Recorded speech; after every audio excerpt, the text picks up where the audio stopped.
মাধ্যমে আমরা নতুন একটা ছোট্ট সেট তৈরি করেছি। ভীষণ ভালো design.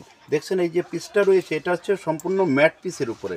Mat piece gold plating granted পলিশের তিনটে দুদিকে দুটো পিস দেওয়া আছে। মিডিলে একটা পিস দিয়ে এই নেকলেসটা তৈরি করা হয়েছে। এর সঙ্গে সুন্দরভাবে কানের ডিজাইনটাও পাবেন। একদম ম্যাচিং একটা সেট। হ্যাঁ, একদম ম্যাচিং সেট পাবেন, সুন্দর ডিজাইন। দেখুন আরেকটা ডিজাইন, এটা ময়ূর পিসের উপরে তৈরি করা হয়েছে। ময়ূর পিসের দুটো ডিজাইন রয়েছে। একটাও দেখুন matte polish gold plating granted পলিশের, ভীষণ ভালো ডিজাইন। দেখুন দিদি ভাই, এটা হচ্ছে আরেকটা ময়ূর। এটা একটু আলাদা ব্যতিক্রম রয়েছে, ময়ূরটার মধ্যে একটু ডিফারেন্স আছে। হাতের কাজের ডিজাইন, এগুলো সম্পূর্ণ কারিগররাই তৈরি করেছে, আমাদের নিজস্ব কারিগর দ্বারাই তৈরি করা। এই যেটা দেখছেন এটাও দেখুন একটা গোল পিসের উপরে সুন্দরভাবে তৈরি করা হয়েছে। এরকমভাবে এটা পরতে হয় গলায় দিয়ে, আপনারা দেখে নেবেন। আর এসে আপনারা নিজেরা পছন্দ করে গলায় পরে দেখে তারপরে আপনারা কেনাকাটা করবেন। স্ক্রিনে দেওয়া নাম্বারে আপনারা যোগাযোগ করবেন। আমার